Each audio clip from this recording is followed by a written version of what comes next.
Welcome to the third part. आज अपने बात करने वाले हैं मेल रिप्रोडक्टिव सेक्शन का आखिरी पड़ाव, जहां पे हम लोग समझेंगे जो हमने लास्ट सेक्शन में किया हुआ था उसी का कोरिलेशन।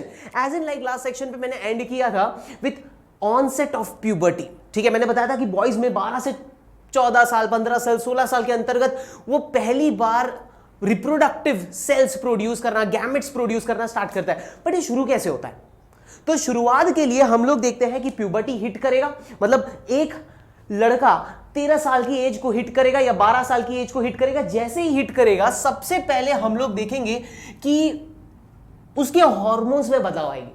आपने देखा होगा बहुत सारे कैरेक्टरिस्टिक में चेंजेस आती है, बस मैं उसी की बात कर रहा हूं। यहां पे अपने बात करने जा रहे हैं आज के सेशन में, that is called as your hormonal control.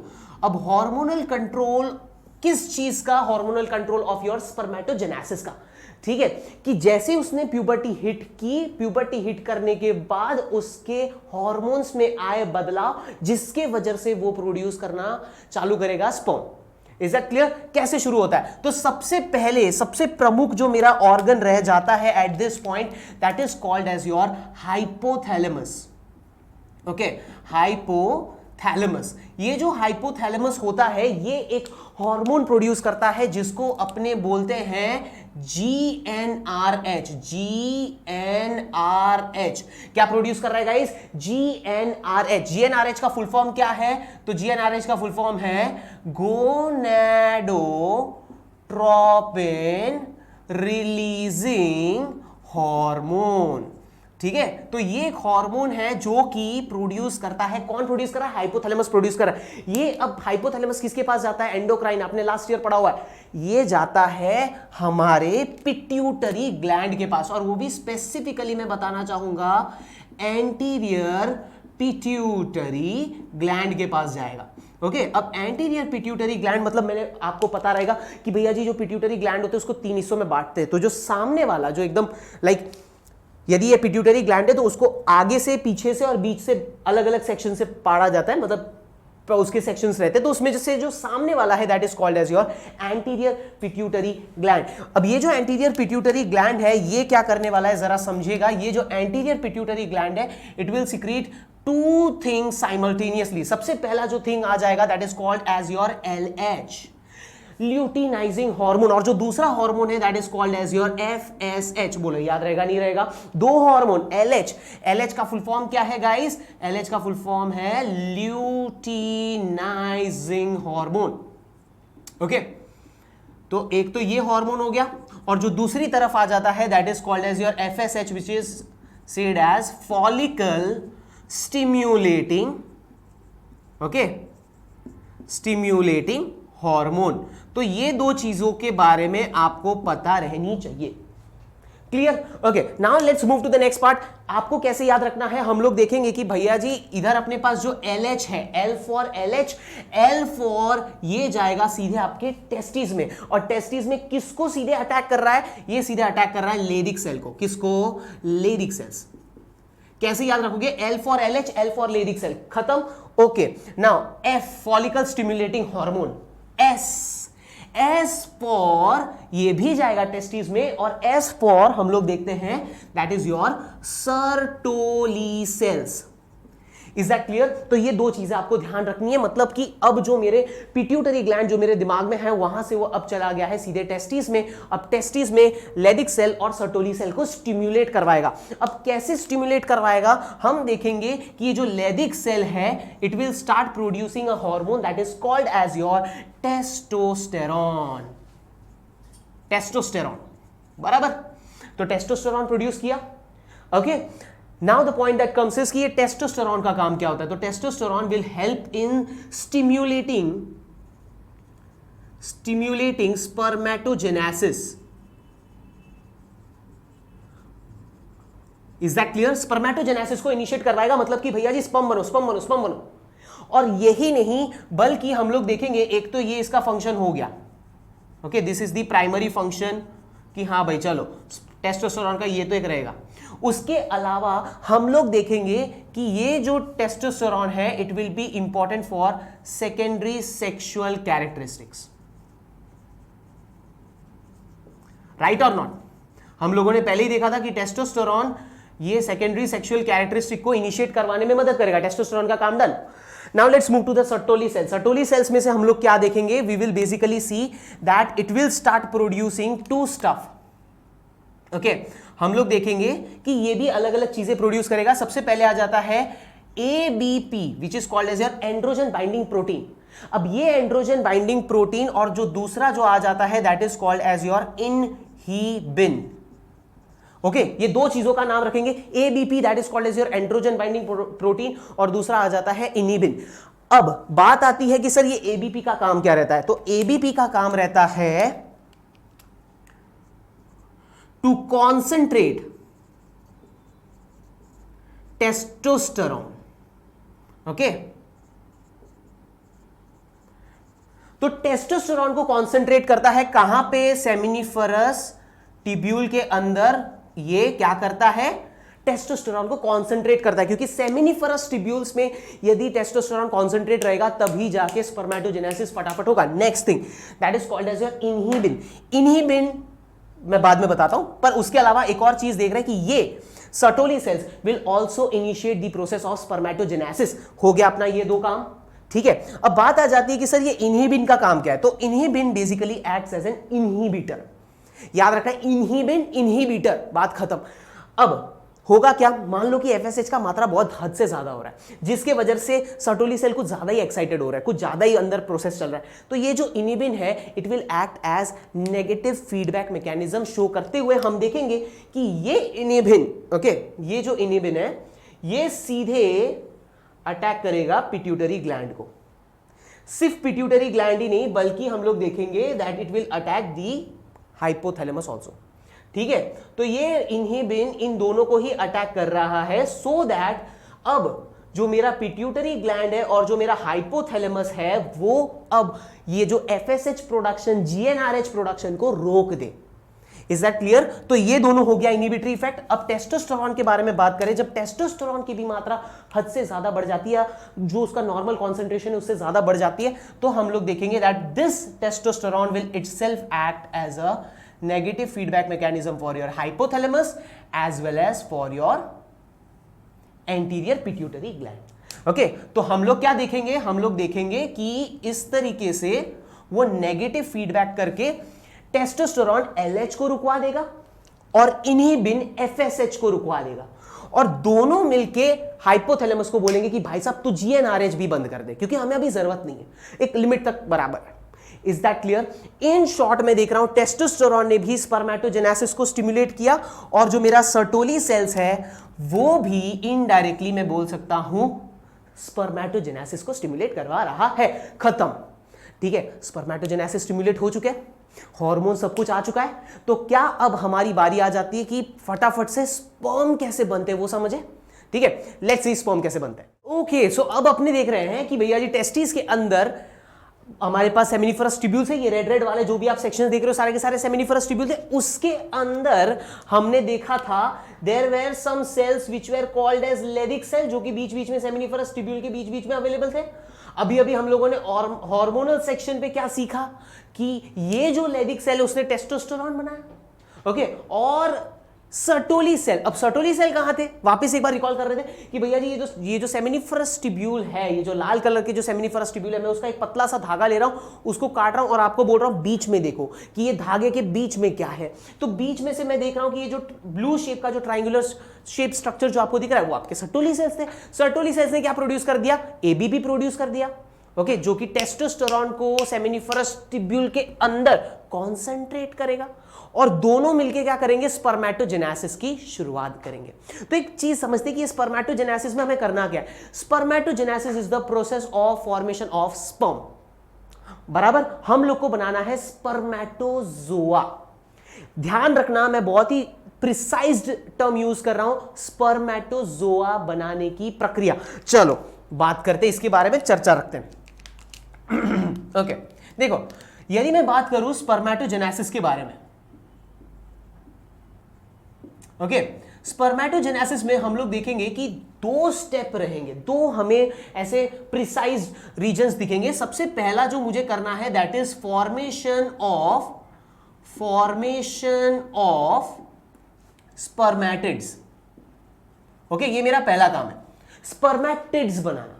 फिर वो स्पर्मेटिड्स जो होंगे उसको मुझे फाइनली कन्वर्ट करना है, that is the formation of spermatozoa.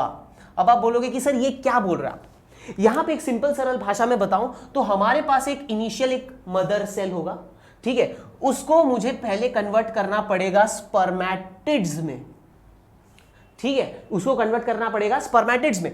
Okay, मुझे पता है कि हमारे अंदर कितने क्रोमोसोम होते हैं, 46 chromosome, but in the process of spermatogenesis यहां पे होगा meiosis, right. Okay, mitosis meiosis दोनों होता है, बट यहां पे अभी मैं खाली इतना बता रहा हूं कि मियोसिस। अब मियोसिस के बाद एक 23 एकदम वेल डेवलप्ड एक सेल मेरे पास अवेलेबल होगा जिसको मैं बोलूंगा स्पर्मेटिड। मियोसिस कंप्लीट होने के बाद ये मेरा होगा फर्स्ट स्टेप।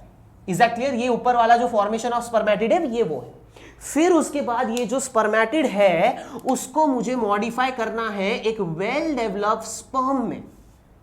तो ये जो चेंज है, मॉर्फोलॉजिकल चेंजेस आ रहा है, ये मेरा हो रहा है second step, that is the formation of spermatozoa. मतलब पहले मुझे एक इनिशियल स्पर्मेटोगोनियल सेल से, ओके, स्पर्मेटोगोनिया से मुझे कन्वर्ट करना है स्पर्मेटिड में, स्पर्मेटिड से मुझे कन्वर्ट करना है स्पर्म में, ओके, या फिर स्पर्मेटोजोआ में। Is that clear? ये मेरा एक कोर स्टेप रहेंगे। अब ये जो मेरा पहला स्टेप है इसके अंदर भी मैं A B C 3 further steps में डिवाइड कर रहा हूं। जो पहला स्टेप है उसको मैं बोलता हूं मल्टीप्लिकेशन फेज। क्या बोलते हैं अपने? Multiplication phase. ओके, इस पे अपने बात करेंगे। जो सेकेंड फेज आने वाला है that is called as your growth phase. Okay, और उसके बाद हमारे पास जो लास्ट फेज जो आ जाता है that is called as your maturation phase.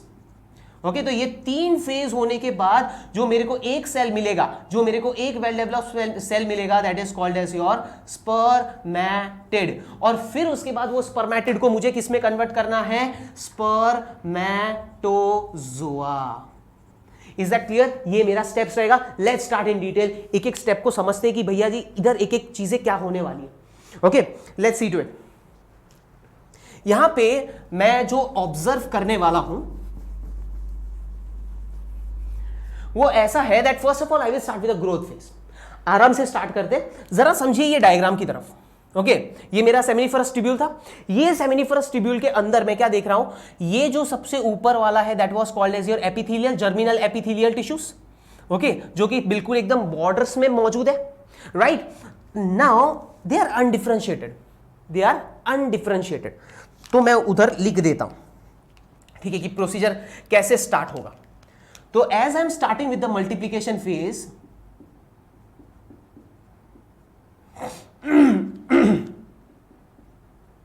Okay, multiplication phase से मैं शुरू कर रहा हूं, तो अपने को ये चीज ध्यान देना है that I will be having undifferentiated, okay, undifferentiated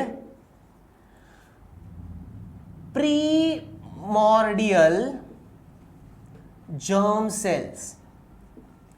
okay, undifferentiated primordial germ cell. मान लो जब आप बच्चे थे, क्या आप लोग साइंस, कॉमर्स, बायो, मैथ्स ऐसे कुछ डिवाइडेड थे? नहीं, right, you were all together. Okay, वो तो फिर आगे चलते चलते जैसे आप मैच्योर होते गए, आपको पता चला कि हाँ भाई मुझे ये करना है, मुझे वो करना है, उस हिसाब से आप डिफरेंशिएट होते गए, राइट। सेम वे यहां पे मैं देख रहा हूं अनडिफरेंशिएटेड। इसका अभी कोई मुझे काम नहीं पता, जैसे इतना पता है कि भाई टेस्टिस के अंदर मौजूद वो एक सेल है जो कि सिर्फ ये बाहर के रीजन में मौजूद है। Is that clear guys? समझ में आया? सिर्फ ये बाहर के रीजन में मौजूद है और कुछ नहीं। Now talking about the next step, अब इसमें होने क्या वाला है? इसमें हम लोग देखेंगे कि इसमें होगा अंधाधुंध mitosis.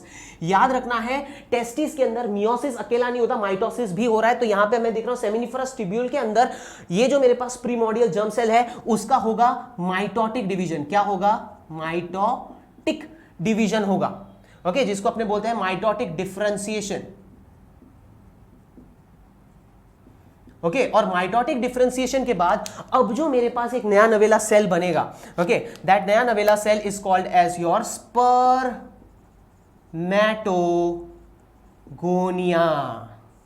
Okay, that is called as your spermatogonia. This is called as your sperm mother cell, क्योंकि ये आगे चल के स्पर्म बनाने में मदद करने वाला है। That is called as your spermatogonia guys. Now this spermatogonia जो मेरे पास मौजूद है वो कैसा होता है कि ये मेरा जर्मिनल एपिथेलियम है, उसके ऊपर अभी मेरे पास ये जो नए नए जो सेल्स बन रहे हैं, ठीक है, ये जो इनिशियल स्टेजेस में जो सेल्स बन रहे हैं, that is called as your spermatogonia. You can understand right, ये जर्म सेल से ही आगे चल के ऐसे करके डिवाइड होके बन रहे, स्पर्मेटोगोनिया बना दिया।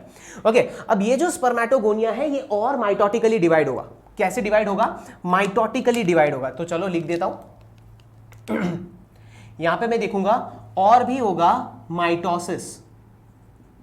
Okay, and they will be further differentiated into two types of cell, that is called as your type A spermatogonia and there is an another type that is called as your type B spermatogonia. पता चला, type A spermatogonia जो है they will act as a stem cells for us. Okay, they will act for stem cells, they will be stored as spermatogonia, ताकि आगे चल के जब जरूरत पड़ेगी इसी का माइटोसिस कर करके नए नए स्पर्मेटोगोनिया बनाएंगे और फिर धीमे धीमे स्पर्म बनाएंगे। क्योंकि आप एक बात समझिए कि हर एक स्पर्मेटोगोनिया को मैं यदि स्पर्म में कन्वर्ट कर दूं फिर तो टेस्टिस पूरी खाली हो जाएगी। तो कोई तो होना चाहिए ना जो उसको स्टोर करके रखे कि हाँ यार फ्यूचर कभी बनाना पड़े तो हम लोग उससे ही बार बार माइटोसिस कर करके बना पाएंगे। तो ये जो टाइप ए स्पर्मेटोगोनिया है वो स्टेम सेल की तरह काम करेंगे और वो हमारे अंदर स्टोर रह जाएंगे। बात खत्म, done. Now talking about the type B, ये जो टाइप बी है ये फर्दर मैच्योर होगा। This will basically go to the second step that is called as your growth phase.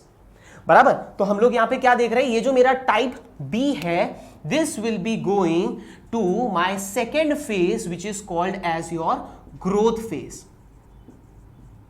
Okay, that will go to your growth phase guys. और growth phase में जाते ही ये जो अब बनने वाला है that is called as your primary spermatocytes. क्या बन रहा है? Primary spermatocytes. Is that clear? This is my second phase which is called as your growth phase. यहां पे आप एक बात समझने की कोशिश करिएगा कि यदि इसका साइज इतना है तो प्राइमरी स्पर्मेटोसाइट्स का साइज बढ़ जाएगा, काफी बढ़ जाएगा। उसके अंदर न्यूट्रिएंट गैदर होंगे, उसके अंदर सेल अच्छे से मैच्योर होगा, साइटोप्लाज्म डेवलप होंगे, कंटेंट बढ़ेगा, size will be approximately double than your normal spermatogonial cell that was present at the prior stages. So ये हो जाता है ग्रोथ फेज, इसीलिए इसको ग्रोथ फेज बोला जाता है गाइस। पता चला? यहां तक भी अभी तक माइटोसिस ही चला है, यहां पे अभी तक मैंने मियोसिस की बात की नहीं है। अब इसके बाद ये जो प्राइमरी स्पर्मेटोसाइट है उसको मुझे अभी करना रहेगा आगे ग्रोथ। तो चलो देखते हैं कि वो कैसे आगे ग्रो होने वाला है।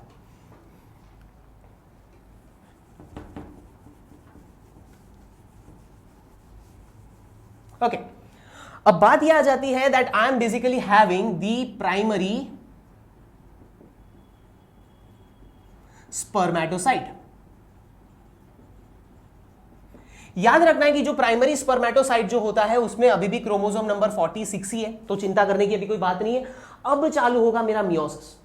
अब क्या चालू होगा? मियोसिस। यहां पे मैं देखूंगा कि मेरे पास जो एक सेल रहेगा वो cell will first of all undergo meiosis 1। Okay, that will undergo meiosis 1। अब मियोसिस 1 पे क्या देखेंगे कि ऑफ कोर्स ये दो सेल में डिवाइड हो जाएंगे, ये मेरा एक सेल, ये मेरा दूसरा सेल, राइट? ये मेरे को क्या मिल गया? मियोसिस 1 के बाद का रिजल्ट। तो ये जो मेरे नए नवेले सेल है इसको मैं बोलता हूं सेकेंडरी स्पर्मेटोसाइट्स। बराबर, ये इसको अपने क्या बोलते हैं? Secondary spermatocytes. यहां पे जो मैं अभी क्रोमोसोम नंबर देखूंगा वो हो जाता है कि भाई मियोसिस 1 के बाद क्रोमोसोम नंबर हो जाएंगे आधे आधे। ठीक है, तो क्रोमोसोम नंबर हो चुका है आधा। नाउ आई विल सी कि इसमें भी अब आगे चल के होगा मियोसिस 2, राइट? हम लोग देखेंगे होगा जो next step that is called as your meiosis 2।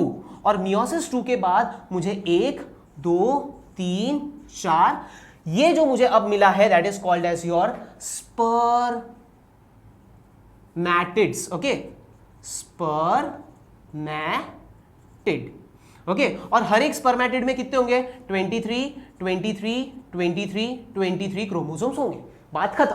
ठीक है, तो हम लोगों ने यहां पे पूरा प्राइमरी स्पर्मेटोसाइट से सेकेंडरी स्पर्मेटोसाइट, सेकेंडरी स्पर्मेटोसाइट से स्पर्मेटिड बना लिया है। बात खत्म। Is that clear guys? हम लोग को यही स्टेप को पता रहना चाहिए, और ये पूरे स्टेप को अपने बोलते हैं, ये पूरे स्टेप को मैं नाम दे देता हूं मैच्योरेशन फेज। बराबर। तो मैंने सबसे पहले क्या बताया, हम लोगों ने सबसे पहले जो देखा था that was called as your growth phase, जिसमें कंटिन्यूअस माइटोटिक डिवीजन हुआ। ओके, हम लोगों ने देखा कि मेरे पास प्राइमरी स्पर्मेटोसाइट बन गया, उसके बाद हमने देखा कि मैच्योरेशन फेज आ चुका है। डन। मल्टीप्लिकेशन फेज जहां पे बहुत बार माइटोसिस हुआ, सेकंड ग्रोथ फेज जिसमें साइज बड़ी, प्राइमरी स्पर्मेटोसाइट्स बने, उसके बाद हमने देखा मैच्योरेशन फेज जिसमें पूरा का पूरा ये स्टेप हुआ। ओके, अब बात करते हैं इसके बाद वाला प्रोसीजर। इसके बाद वाला प्रोसीजर ऐसा आता है कि मेरे पास ये एक गोल शेप की सेल है, पर ऐसे तो स्पर्म होते नहीं है, तो ये स्पर्म में हम लोग को दिखेगा वेरिएशन कि हर एक individual spermatid will be converted into a single sperm. Okay, ये अब क्या बन गया, ये अब बन गया स्पर्मेटोजोआ। ये क्या बन गया, स्पर्मेटोजोआ। यहां पे पूरा का पूरा मॉर्फोलॉजिकल चेंजेस आ रहा है गाइस, पूरा मॉर्फोलॉजिकल चेंजेस। हम लोग देख रहे हैं कि किस तरीके से गोल सेल्स फाइनली कन्वर्ट हो रहे हैं इतने लंबे टेल के साथ वाले सेल को। अब बारी आती है वो कि ये चेंज कैसे हो रहा है और एक स्पर्म एग्जैक्टली दिखता कैसे और उसमें कौन कौन से पार्ट आते हैं। चलो अब देखते हैं फटाफट। अब बात कर लेते हैं लास्ट स्टेप के बारे में। ओके, ये लास्ट स्टेप को अपने क्या बोलते हैं, स्पर्मियोजेनेसिस। ठीक है, स्पर्मियो का मतलब स्पर्म और जेनेसिस का मतलब टू सिंथेसाइज। एक सिंपल बात भाषा में मैं आपको बता दूं तो अभी अभी हम लोगों ने स्पर्मेटिड बनाना सीखा था, right. Primary spermatocyte, secondary spermatocyte, spermatid कैसे चल रहा है। तो ये मेरा सेमिनिफरस ट्यूब्यूल था, ये मेरे स्पर्मेटोगोनिया थे, राइट, स्पर्मेटोगोनियल सेल थे। उसके ऊपर बनेंगे प्राइमरी स्पर्मेटोसाइट। ओके, पहले बनेंगे प्राइमरी स्पर्मेटोसाइट, फिर अपने देखेंगे प्राइमरी स्पर्मेटोसाइट के ऊपर बनेंगे सेकेंडरी स्पर्मेटोसाइट, फिर सेकेंडरी स्पर्मेटोसाइट के ऊपर बनेंगे स्पर्मेटिड। अब ये स्पर्मेटिड मतलब सब कुछ समझ में रहे हो ना, सर्टोली सेल के ऊपर ही चल रहा है सब कुछ। ओके, अपने को उसके ऊपर ही रहना है। अब अपने देख रहे हैं कि भैया जी जो मेरे पास स्पर्मेटिड है अब उसका क्या होगा। कायदेसर सी बात है, उसके बीच में उसका खुद का न्यूक्लियस होगा। डन। ओके, इसके अलावा मैं और क्या क्या चीजें देख सकता हूं। तो सबसे पहले मुझे दिखेगा कि इसके कुछ गोल्गी बॉडीज भी प्रेजेंट रहेगी, राइट, गोल्गी कॉम्प्लेक्सेस प्रेजेंट रहेंगे। फिर मैं देखूंगा इसके पास सेंट्रियोल भी प्रेजेंट रहेगा, बराबर, क्योंकि अभी अभी मियोसिस हुआ है तो सेंट्रियोल का तो रोल था ही, तो ऑफ कोर्स सेंट्रियोल भी प्रेजेंट रहेगा। उसके अलावा मैं देखूंगा there will be presence of certain mitochondrias, बराबर, माइटोकॉन्ड्रिया तो रहेंगे, कायदेसर सी बात है। ओके, तो ये सारी चीजें मैं देख पा रहा हूं। ओके, नाउ दिस स्पर्मेटिड में कौन कौन से कन्वर्जन्स आ रहे हैं जरा आराम से सुनिएगा। सबसे पहले हम लोग देखते हैं कि जो न्यूक्लियस है वो श्रिंक हो जाता है। श्रिंक हो जाता है मतलब न्यूक्लियस का साइज हो जाएगा थोड़ा सा छोटा। Okay, then what I will see is that this Golgi complex start merging with each other and it forms just a bulky portion right in the top of your nucleus. ठीक है, आपका जो भी न्यूक्लियस होगा, okay, nucleus के just top में या nucleus के जस्ट पास आप देखोगे कि इस तरीके का आपका गोल्गी एपरेटस ने स्ट्रक्चर बना लिया है। उसके बाद में देखूंगा कि सेंट्रियोल्स में भी हम लोग को दो प्रकार के सेंट्रियोल्स दिखेंगे। सबसे पहला जो प्रकार है उसको अपने बोलते हैं प्रॉक्सिमल सेंट्रियोल। क्या बोलते हैं उसको? प्रॉक्सिमल। ओके, और दूसरा जो सेंट्रियोल बन रहा है that is called as your distal centriole. ये दोनों के दोनों सेंट्रियोल है। फिर उसके बाद में देख रहा हूं जो मेरे माइटोकॉन्ड्रियाज जितने भी प्रेजेंट थे, वो माइटोकॉन्ड्रिया को ब्लू से बनाता हूं। यहां पे मैं देख रहा हूं कि माइटोकॉन्ड्रियाज इधर नीचे की तरफ एक्यूमुलेट होना चालू हो रहे हैं। ठीक है, अभी मैंने फिलहाल पे इतना चेंजेस देखा। Now what I will observe is that this cell now start becoming elongated, थोड़ा सा खींचने लग जाते हैं and it start forming a structure like this. ठीक है, जिसमें से मैं देखता हूं कि ये जो डिस्टल सेंट्रियोल था, जो नीचे वाला सेंट्रियोल था, वो डिस्टल सेंट्रियोल एक इलोंगेटेड इस तरीके से स्ट्रक्चर बनाना चालू कर देता है। ठीक है, दूसरी तरफ मैं देख रहा हूं कि भैया जी मेरे जो न्यूक्लियस थे वो न्यूक्लियस आराम से जैसा था, जिस तरीके से मेरा न्यूक्लियस मौजूद थे उस तरीके से ही है, और उसके ऊपर मैं देख रहा हूं मेरे गोल्गी बॉडी ऐसे करके बन रहा है। ठीक है, और जो प्रॉक्सिमल सेंट्रियोल जो मेरे पास मौजूद था, प्रॉक्सिमल सेंट्रियोल जस्ट न्यूक्लियस के बीच नीचे ही, जस्ट नीचे, याद रखना जस्ट न्यूक्लियस के नीचे प्रॉक्सिमल है। ठीक है, तो ये वाला आपका प्रॉक्सिमल और ये वाला डिस्टल। क्या बोला मैंने? डिस्टल जो है वो नीचे इस तरीके से फिलामेंट बना रहा है। ये जो फिलामेंट है उसको अपने बोलते हैं एक्सियल फिलामेंट। क्या बोलते हैं? Axial filament. ठीक है, ये डिस्टल सेंट्रियोल, प्रॉक्सिमल सेंट्रियोल। अब मैं क्या देख रहा हूं कि मेरे जो माइटोकॉन्ड्रिया है उनका क्या करना है, वो माइटोकॉन्ड्रिया भी कुछ इसी तरीके से लीनियर फैशन में अरेंज होना चालू हो जाता है। Is that clear? अब फाइनली मैं क्या देखूंगा, ये और व्यवस्थित तरीके से अरेंज होंगे, ये खींचते चले जाएंगे and it will form this beautiful structure. Is that clear? जरा नोटिस कीजिएगा, जो सबसे ऊपर था वो गोल्गी कॉम्प्लेक्स था, जो अब किस में कन्वर्ट हो चुका है, एक्रोसोम में। अब एक्रोसोम में क्या होता है, बहुत सारे ऐसे एंजाइम्स होते हैं जो टिश्यूज को डिसॉल्व करने की काबिलियत रखते हैं, जो फीमेल में किस तरीके से हेल्प करता है, फीमेल के एग सेल के साथ कैसे फ्यूज करना है, वो सब बात की बात। बट अभी बस इतना समझ के रखो, इसमें बहुत ही गजब के एंजाइम्स होते हैं। ठीक है, नेक्स्ट आ जाता है न्यूक्लियस। न्यूक्लियस श्रिंक होकर बीचों बीच था, हम लोगों ने न्यूक्लियस को कुछ नहीं किया है। 23 क्रोमोसोम्स प्रेजेंट है, 23 क्रोमोसोम्स रखा हुआ है। ये न्यूक्लियस के नीचे प्रॉक्सिमल सेंट्रियोल था, जरा चेक करो, ये न्यूक्लियस के नीचे, can you see this proximal centriole? Yes, उधर मौजूद रहेगा। वो जो प्रॉक्सिमल सेंट्रियोल है वो क्या करेगा, जब स्पर्म एग के अंदर घुसने की कोशिश करेगा तब सिर्फ न्यूक्लियस नहीं घुसता, उसके साथ साथ ये प्रॉक्सिमल सेंट्रियोल भी घुसता है, जो कि आगे चल के फीमेल के साथ जब फ्यूजन हो जाएगा उसके बाद जो जाइगोट बनेगा, उस जाइगोट को तोड़ने में, क्लीवेज करने में प्रॉक्सिमल सेंट्रियोल हेल्प करेंगे। Next, that is called as your distal centriole, that you can basically see, ये पीछे की तरफ मैंने एक डिस्टल सेंट्रियोल ड्रॉ किया हुआ है, and that distal centriole is connected to this length of red color, you can see that is called as your axial filament। and ये बीच में ये जो सेक्शन दिख रहा है, ये जो बीच में जो आपको सेक्शन दिख रहा है वो हो जाता है आपका स्पाइरल माइटोकॉन्ड्रिया। ओके, और mitochondria which is spirally arranged. Okay, so in short हम यदि देखने जाए तो यहां से लेके यहां तक हो जाएगा आपका head portion. Is that clear? सिर्फ ये एक्रोसोम और न्यूक्लियस मिलके क्या हो जाएगा, हेड पोर्शन। नेक्स्ट थिंग, ये जो सेंट्रियोल वाला जो पोर्शन था गाइस, जो सेंट्रियोल में जो मुझे जो ये छोटा सा सेक्शन जहां पे सिर्फ सेंट्रियोल, प्रॉक्सिमल सेंट्रियोल और डिस्टल, उसको अपने बोलते हैं नेक रीजन। ओके, फिर उसके बाद जहां पे ये माइटोकॉन्ड्रिया प्रेजेंट है उसको बोलते हैं middle piece, and finally the last portion, ये नीचे का पूरा portion, that is called as your tail. Is that clear? अच्छा, माइटोकॉन्ड्रिया का काम क्या रहेगा, माइटोकॉन्ड्रिया विल प्रोवाइड एनर्जी ताकि ये टेल जो है वो अच्छे से स्विम करके फीमेल के ट्रैक में आराम से स्विम करके एग तक पहुंच सके। क्लियर? ओके, स्पर्म के हर एक फीचर्स को हम लोगों ने समझ लिया, कौन किस में कन्वर्ट होता है, स्पर्मेटिड में क्या क्या थे और हमारे स्पर्मेटोजोआ में अब क्या क्या है, वो सब कुछ हमें पता चल चुका है। सो हम क्या देखेंगे एट द एंड, ये सर्टोली सेल के ऊपर स्पर्म बन जाएंगे। Is that clear? ये जो स्पर्म है फिर अलग हो जाएंगे, सर्टोली सेल से अलग हो जाएंगे, बीच में आ जाएंगे और फिर जब इजैकुलेशन करना होगा वो निकल जाएंगे। Is that clear? Finish.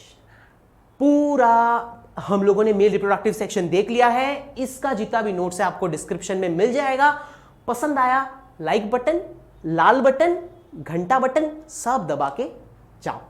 Next episode में अपने मिलते हैं जहां पे अपने फीमेल रिप्रोडक्टिव सेक्शन के बारे में बात करेंगे। Till then, peace out.